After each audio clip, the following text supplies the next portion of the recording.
Well, it's official. Russia will invade and conquer Britain. We just don't know when. But we do know the Labour government wants to spend billions trying to prevent it.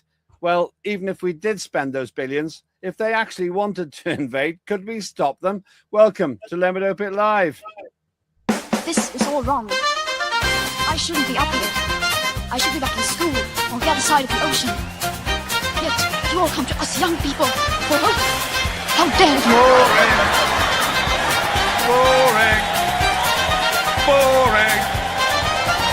Boring. You got it work. Don't tell us what we're going to feel. We're trying to solve a problem. Don't tell us what we're going to feel. I'm not telling you. Because you're in no position to dictate that. Remember what you're doing. You're in no position to dictate what we're going to feel.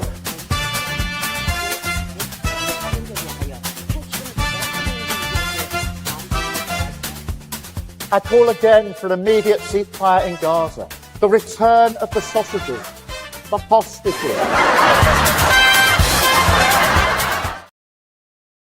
Well, welcome to another edition of Lembit Öpik Live here on Unprecedented TV. If you haven't subscribed already, please do.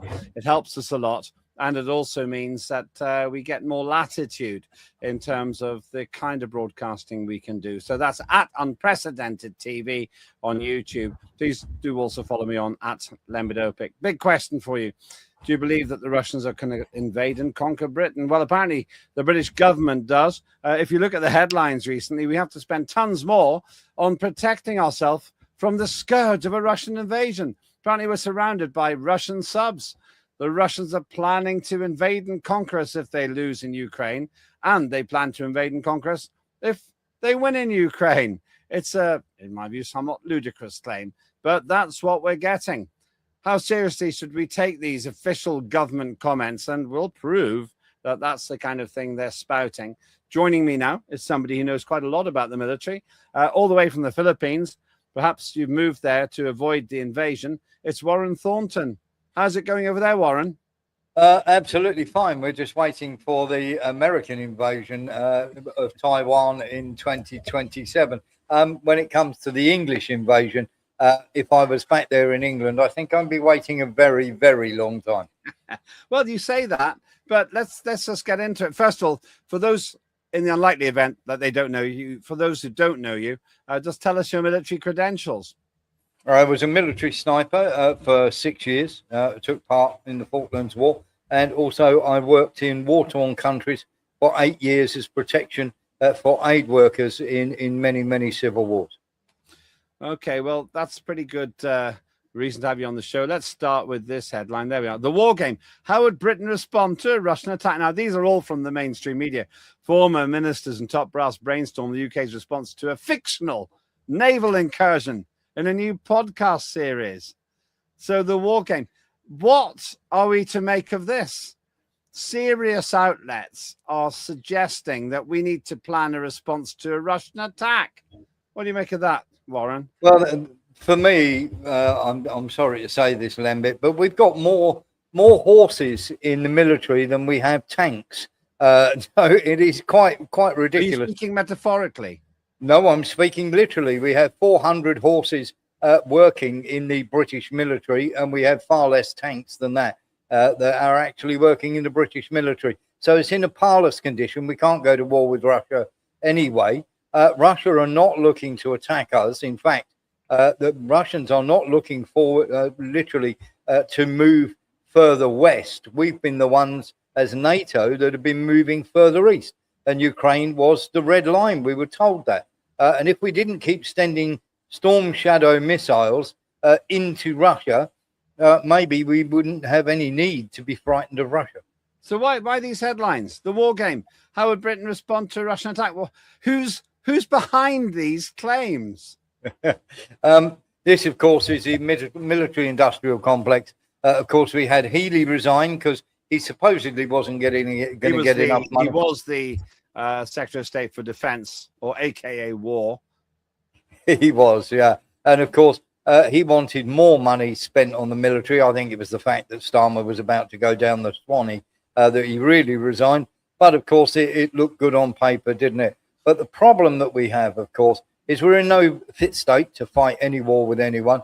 defense spending has been massively underfunded, and Russia is just the excuse for the military industrial complex and the arms industry to make an absolute packet of money.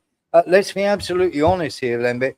Half of our stuff, look at the Ajax, for instance, which was a vehicle that was meant to carry troops, that has had so many problems that they've had to stop using it, and it's had to go back to the drawing board. So our equipment is far too expensive, and also it's of poor quality. And of course, the Russians can build faster, quicker, and better. We do have nukes. There's the message of hope behind me. If all else fails, we can nuke ourselves. We didn't have to look very far to find a whole bunch of headlines, all related to roughly the same kind of idea. This is actually an official government press release. This is an official government press release. UK exposes covert Russian submarine operations in and around UK waters. The British military has exposed a covert Russian submarine operation in and around UK waters, forcing the vessels to retreat back to Russia. From Ministry of Defence, the Right Honourable Sir Keir Starmer, KCB, KCMP, and the Right Honourable John Healey MP. It's 9th of April 2026 before he resigned. Well, there's not much doubt they're trying to spread fear here. What will these Russians be doing? Are they about to launch a land invasion? If they want to send people over, all they have to do is get rubber dinghies and come over from Calais. Yes, I would imagine they're looking at the wrong invasion, but being that it's the Labour Party, they're not going to worry too much about that. But here's where we have the problem, Lembit, is that Russia are not interested in attacking Britain. What they are interested in is literally Britain leaving their tankers alone. And of course, if we don't want to have a war with Russia, if Russia are seriously looking at invading, as they claim, why do we keep needling them and keep pushing them by boarding their tankers and sending Storm Shadow missiles and Scout missiles into their country? You mean we give them to Ukraine and Ukraine fires them into Russia? Yeah, they can't do it without British help. There are British military personnel, which there aren't of France and Germany, but there are British military personnel actually on the ground in Ukraine helping targeting with these Storm Shadow missiles. Is that legal? Are they? No, it's not, and it's not very widely known, Lembit. So that's a nice thing for you. But our military contract at the Ministry of Defence has told me there's at least 16 people that are there helping with the guidance of Storm Shadow missiles, boots on the ground in Ukraine. If you are working for the Ministry of Defence, you want to deny it, then get in touch at Unprecedented TV, and YouTube will give you the right to reply. There's an interesting claim. And if you don't deny it, if you don't come and get in touch, then we'll assume that what Warren Thornton said is true. But to be quite clear, you have the right to reply. You can challenge it. You can say it's wrong. And we'll certainly give you airtime one-to-one here on Unprecedented TV, and I'll interview you myself. But Warren, back to the headlines. Here's another one. Putin's next move: 5 Russian attack scenarios Europe must prepare for. Bottom line's up front. If Vladimir Putin can't win a clear victory in Ukraine, he will seek one elsewhere. A clear victory in Ukraine would embolden Moscow to further aggression. Europe must prepare to meet these threats with less American support. In other words, either way, Russia's coming to get us. Yes. This is the crazy thing. And this is all over the mainstream media. Yeah. There's a problem that they have, Lembit, of course, and it's if Russia lose, they're going to use nuclear weapons. And if they win, they're coming for us anyway because they'll be emboldened. So it's a win-win. They're coming either way. You look at it. But you just have to look at why they are doing this, because there is no appetite among the general public for war. None at all. How many people are going to go and fight for Starmer? How many people are going to fight for Andy Burnham? How many people would have put on webbing and literally gone and fought for Rishi Sunak or Theresa May or Boris Johnson? And of course, Boris Johnson is one of these prime ministers who was responsible for pushing very much this war, and of course the mess that Ukraine are in today.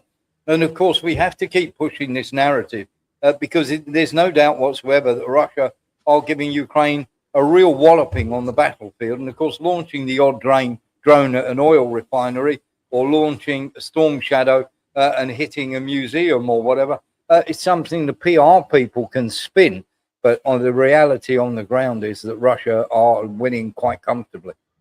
Yeah, well, this is the thing. But once again, the headlines keep coming. Is another one. I think this is from the UK Defence Journal, is it? Yep, Them. UK Defence Yes. Journal. And another headline. I mean, we've just chosen a random sample here. Britain now in conflict with Russia, warns MP. This is by George Allison a couple of days ago, if you're watching this live. Impartial current, apparently. Impartial and current. UK Defence Journal. Well, they're saying we're already at war. Yeah, the UK Defence Journal is well known for this. It's got plenty of people who are former spooks because they're all into military intelligence, every single one of them who writes for them. And one of them who does opinion pieces for them got a, should we say, a degree at this strange university out in the middle of nowhere. The UK Defence Journal is literally, and the Telegraph will print anything that MI6 tell them. And of course, the media, 77 Battalion as well, are people, and these people work very, very closely with, of course, the military, and of course, to do with MI6. So it is no surprise. As soon as you said the UK Defence Journal, I literally, my eyes lit up because, of course, George Allison, and there are many others as well that contribute. If you go and have a look, one of them was actually a shipbuilder and then went into journalism afterwards. And quite a few of them have degrees in military strategy and intelligence. That's normally a real clear sign of a spook. Okay, well, they're telling us that we're already in conflict. And what I find interesting about all of this is it doesn't leave anything to the imagination. It's not like we might be in trouble. It's like we're already at war. You know, we're already fighting the Russians and wait some of these nuclear babies to come over here, maybe. I want to ask you about the nuclear deterrent in a short while. But fundamentally, we've got the government ministers conspiring as well. Defense Secretary said this is a new one after John Healey went for whatever reason. You give an interesting speculation. Defense Secretary says Burnham must boost military spending. Dan Jarvis says UK should go further on spending after the defense investment plan. Well, I have to say, I don't think it would make any difference. The entire British Army could go to Wembley Stadium and there'd be empty seats left over. Yeah, absolutely that. But of course, that doesn't make good copy, you saying that, Lembit. But then again, if you've got a PhD in international relations from Sao Paulo State University, maybe you can go and work for the UK Defence Journal. But if you go and have a look at some of their stories, the stories that they have, it's always that Britain is in a parlous state with the military. Now, that is not untrue. But of course, it's regurgitating the same thing that these defence, that people in the military who have a vested interest. And of course, let's not forget, when they finish their illustrious careers, Lembit is very, very straightforward. They're going to get nice, cushy jobs in NGOs with military fundraising and everything else. So one always has to look at that. But the idea that Russia are in any way, shape or form going to come and attack Britain is utter nonsense. There is no basis whatsoever. There is absolutely no proof that this is in any way, shape or form. And the people we speak to, who are very close to Peskov, who is Putin's personal spokesperson, has said the very idea that we would be interested in invading or attacking Great Britain is completely mad.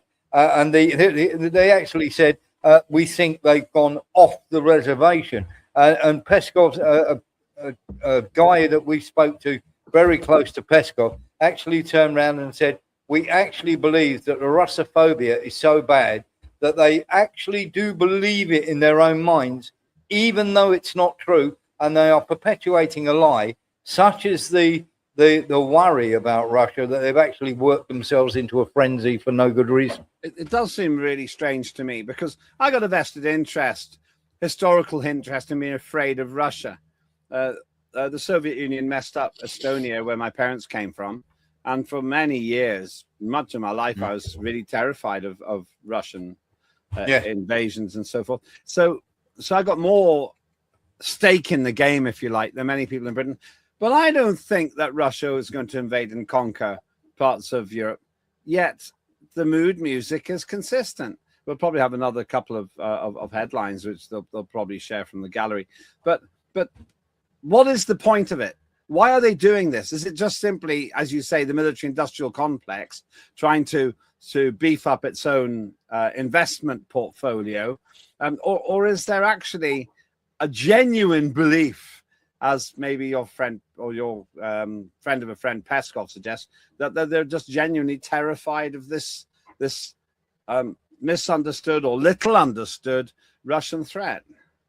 Yeah, absolutely. Well, it's a bit of both, really. I mean, first of all, they do need to improve the military. The military has been terribly neglected over the last 10, 15 years, with many corps like the Logistics Corps and the REME coming together, and then so that the Royal Corps of Transport and the REME being put together and called the Logistics Corps. You've had lots of that sort of stuff happening. Massively underfunded for many years, but of course the equipment sales have gone through the roof because they're buying off private industries, so of course they want to make their money. And the other thing they want to do is they want to be able to sell this war to the British public, so that when conscription comes along, people will jump to get into the army. You're kidding.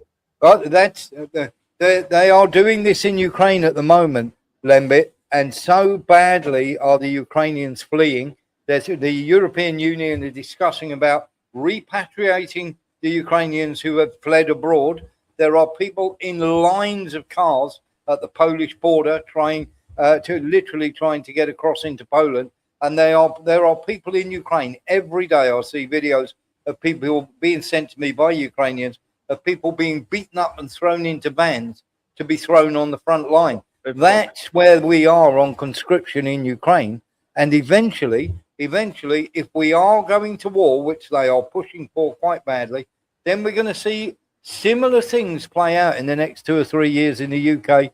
Germany is already trying to get conscription up, and so is France. Well, meanwhile, the propaganda continues. Oh, here's another one. UK, the Times, UK's military unprepared for Russian threat on land, sea and air. Land, air and sea. So Russia can produce 15 million drones a year. Britain has 8,000. Our satellite images show Moscow expanding its military footprint. The Times, once again, disagreeing with you, going with the official narrative. We're being threatened on land, air and sea, Warren. So they're going to invade. We know that that's easy, considering how many unarmed men are fighting across every week from France. This as well, the French hadn't figured this out during the Napoleonic Wars, but that's another story. From sea, all the submarines sneaking around, all those trawlers with tens of thousands of Russian troops, no doubt, and then all those aircraft as well coming. Well, the Times, I would have thought, was a reputable newspaper. What do they know that you don't? The Times don't know anything at all. The Times will, of course, the British media will print anything that, of course, the government tell them to print nowadays. Really, the media is wholly owned. Our mainstream media is wholly owned by the oligarchs and, of course, the people who want to push this agenda. Now, it's a very straightforward thing. First of all, you hear Ukraine are winning and the Russians are losing. Well, if that's the case, how are Russia going to attack Great Britain? Because they can't even get through Ukraine. And the obvious answer is, of course, that Russia are winning quite comfortably in Ukraine, and they're doing it slowly but steadily. And they are eroding NATO's response, shall we say, or their efforts to try and cause a problem. And it's a very simple thing. Ask yourself, since the summer of 2023, how many cities have Ukraine captured in the war? And the answer is 0, and Russia have captured 15. And here's the other thing where they turn around and they say this. Well, you have to ask, how many serving British or shall we say paramilitary organizations are inside Ukraine that are from Britain, and how many Russian soldiers are on British soil? Well, what's the answer? The answer is there are SAS, Special Base Service, and many paramilitary companies crawling around in Ukraine fighting the Russians. There is not one Russian soldier on British soil fighting the English. So when they come out with this narrative, everything that is actually true shows this narrative to be completely nonsense. Not completely. There's been one victim of Russian activity. I think we both know who that is. Russia's behind arson attacks targeting Prime Minister. The BBC reveals this is the three handsome young gentlemen. Let's be very careful what we say here. The three handsome young gentlemen, all born in Ukraine, two of whom were found guilty of arsoning. This is a new verb coined by George Galloway, of arsoning Keir Starmer's property. Keir Starmer was arsoned by these people. Well, he's a victim of Russian ops and black ops in this country. Yes, I think there's somebody's just arsoning about here. There is a bit of a problem. I'm sorry to say, Lembit. That's very good. I don't know why I didn't think of that one myself, but carry on. I've got to say, there's a real problem here. The Russians are an unbelievable threat, and they're very sneaky and everything else. The Russians are going to send 3 Ukrainian male models who can barely scrape a living together to blow up Keir Starmer's former car and his former address, or shall we say, set a bit of a bonfire outside the front door, which doesn't even burn down the property. Are the Russians that devoid of people?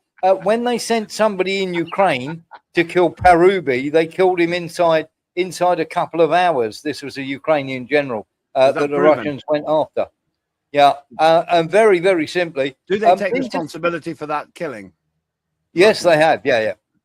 And very, very simply, these are the people, remember, who can get you with a poison-tipped umbrella if they wanted to. They're going to send 3 Ukrainian out-of-work male models to burn out your car and burn down burn the front door of a former residence of yours. Do people honestly believe that for 1 second? Yeah, I mean, the way you put it, it does strain belief, really, a little bit. But that's what we've been told by the BBC. Let's see that again, please. There we are. Russia was behind arson attacks targeting Prime Minister. BBC reveals. Fires targeting properties linked to Sir Keir Starmer, part of a Russian campaign the BBC has found. This is the BBC that also tells us that there's a climate emergency caused by human beings, and the fact it was hot in Britain for the last few days is all about unequivocally human-caused climate change. Now, they unquestionably tell us that the Russians did this thing to Keir Starmer. Keir Starmer was arsoned by the Russians. Yeah, the only thing, there were 3 Ukrainians behind Keir Starmer. I'm not quite sure what they were doing. Only 2 were found guilty. Only 2 found guilty. Yeah, one of those. But when you look deeper into the story, the BBC, of course, used 3 journalists on this. One of them was Ukrainian, and of course, won an award in 2022 for Journalist of the Year for simply nothing more than being Ukrainian, and her name is Olga Malshcheva. And you literally, all you've got to do is go and look at some of her work, and Daniel D. Simone as well. This is there, and Tom Beale also. The gang of 3 from BBC News Investigations and BBC Panorama. Yes, Olga is a dedicated Ukrainian who absolutely has written all sorts of nonsense stories about Russia. And of course, this is just another one in a long line. You will always know that when you see 3 people on a story, Lembit, that 9 times out of 10 is completely false. Now, one has to ask also, and there is a very important question to ask here. There was a chap called Sergei Portnoy who was literally killed in Madrid 3 days after these Ukrainians, of course, were arrested. And MI6, and I have this on very good authority from somebody at the River House, requested the Spanish police to do a laptop check. And of course, his phone, the gentleman's phone, went missing as well. And of course, it is now, we have been able to prove through digging through that one of these male models worked for Linear 12, which is a modeling agency in Ukraine. And Linear 12 is mentioned in the Epstein emails as where Epstein used to get his models from. So there are all sorts of weird links. But here's the thing, Lembit. Every single one of them has got more agency than the idea that the Russians were behind burning down this, burning this car out. Do they really think that the Russians would do that? Well, let's leave that one hanging, so to speak. You mentioned the Ukraine war, and well predicted in the gallery there. Sikorsky, which is a helicopter brand, but also the deputy prime minister of Poland, I think. Is that right? Yeah. Defense minister, a deputy prime minister or a defense minister. Well, he's senior. We'll get that sorted out before we finish. Sikorsky says Russia has lost war initiative as Ukraine shifts battlefield. He thinks that Russia's winning. Yeah, well, he would do, wouldn't he? Sorry, I mean, he thinks correction. He thinks Ukraine is winning. I got that wrong. Look, I've even been indoctrinated myself. And of course, there is no question that Sikorsky's going to say this. Of course, it might help to point out that his wife, Anne Applebaum, works for The Atlantic, which is one of the most pro-American, anti-Russia publications you can possibly read. And of course, Sikorsky would say this. But of course, there are many others that are turning around and saying that's not true. Quite unbelievable. Of course, Poland have a long history of this. Donald Tusk is pushing it left, right, and centre. But thankfully, there are people in Poland that are just turning around and saying, no, we're not going to get involved in this. And let's not forget, Poland actually gave Zelensky an award. Basically, they gave him an award while Poland was still very, very upset about some of the Nazi things that have gone on in the Second World War. And they had to take that award back. So Poland are not on good terms with Ukraine at the moment, and vice versa. Yeah, but okay, yeah, he's the foreign minister, by the way, and he did say it was inappropriate to remove. I think it was called the White Eagle. Was this award because it was humiliating the Ukrainian leader. Well, that's true because some would say Zelensky is perfectly capable of humiliating himself, which makes me sound like a rabid anti-Ukrainian. I'm not. I have no objection to the Ukrainian people, but I just don't believe that when people like him say that that Russia's lost the war initiative, I don't believe that. I think that Russia's still got the war initiative for the reasons that you've said. Why would Poland take this side? Well, what's in it for them? Well, it's very, very simple as far as Poland are concerned. They have a long-standing hatred of the Russians. Let's not forget the Katyn massacre that, of course, happened, and that did happen. 4,000 Poles murdered by Stalin back in World War II. So there is a distinct hatred there. But when you look at some of the people that are involved in this war, the likes of Kaya Kallis, Sikorsky, of course, who's going to push the American agenda. You've got Ursula von der Leyen, Annalena Baerbock. You've got Merz, who's desperate almost for the good old days. And they're all pushing this anti-Russian rhetoric.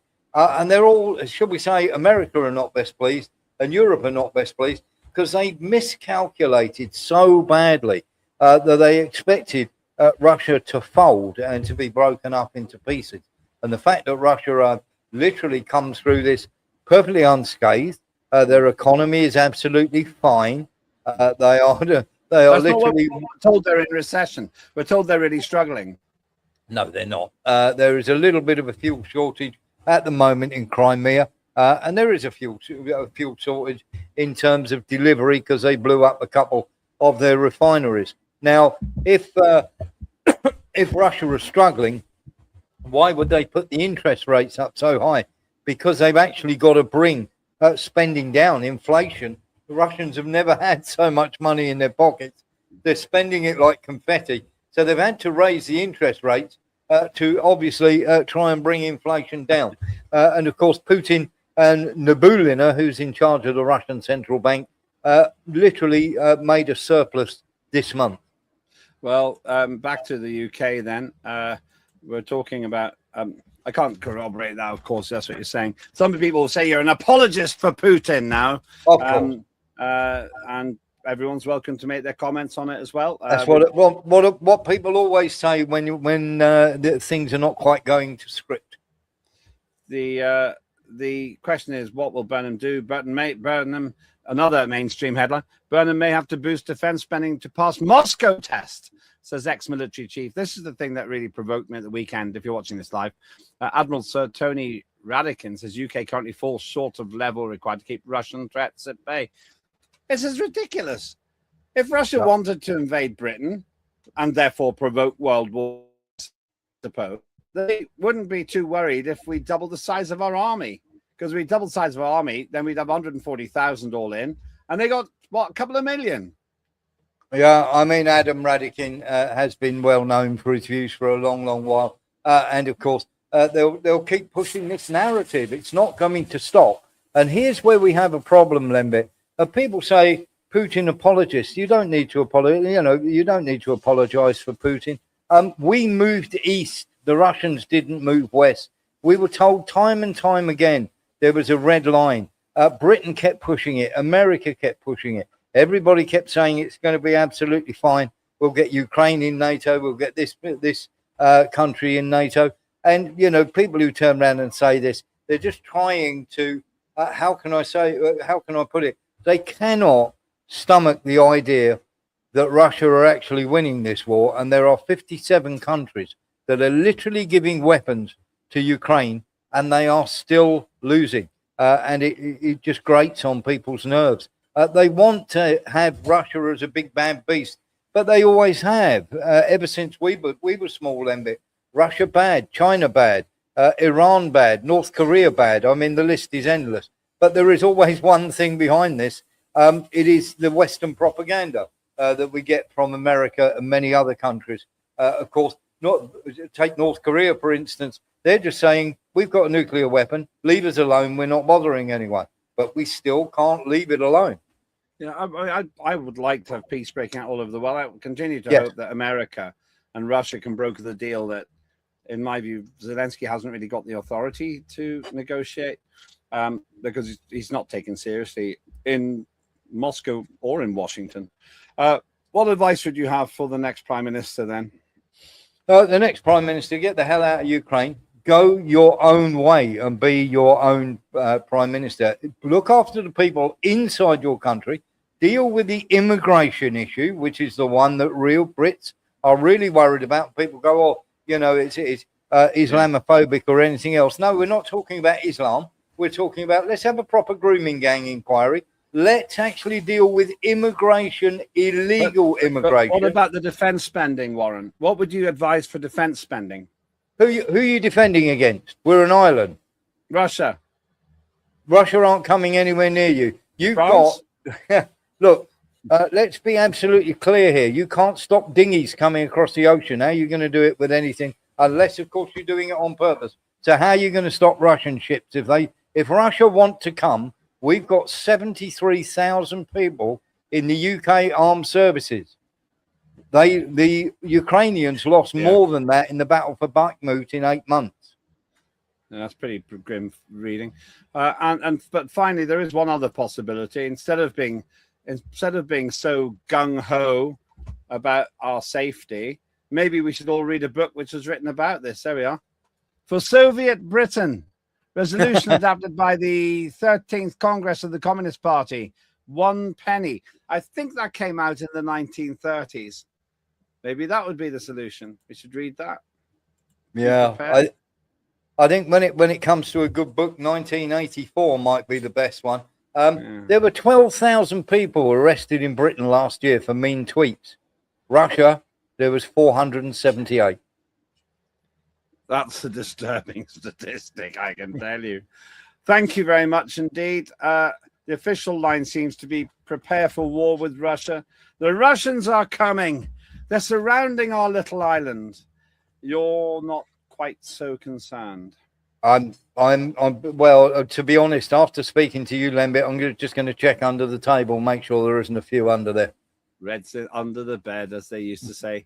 Look up McCarthyism, ladies and gentlemen. If you don't know what it is, it's an interesting thing that happened in America when It they did. literally were terrified that the Russians were coming, and they never really did. Well, this extent, they haven't invaded Russia. They haven't invaded America yet. Warren Thornton, where can we get more of your wit and wisdom? You can come and see us over on Patreon, Monday to Friday, 6 p.m. to 8 p.m. UK time. And of course, on Sunday night, 7 p.m. to 9 p.m.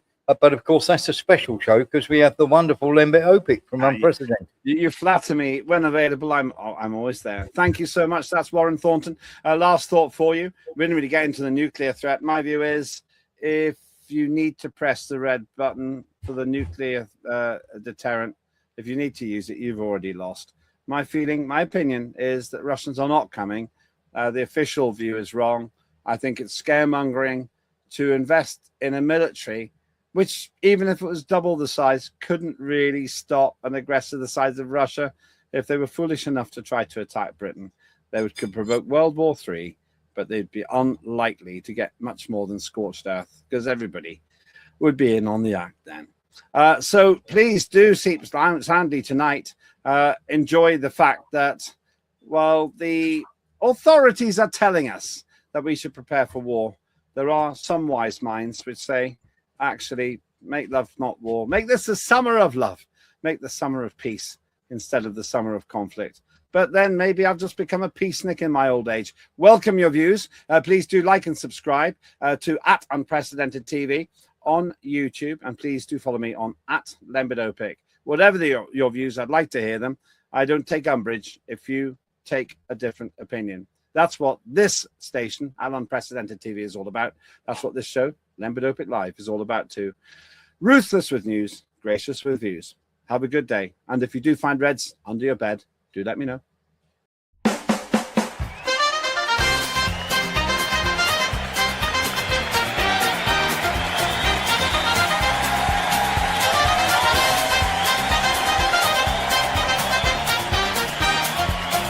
Immediate ceasefire in Gaza. The return of the sausages.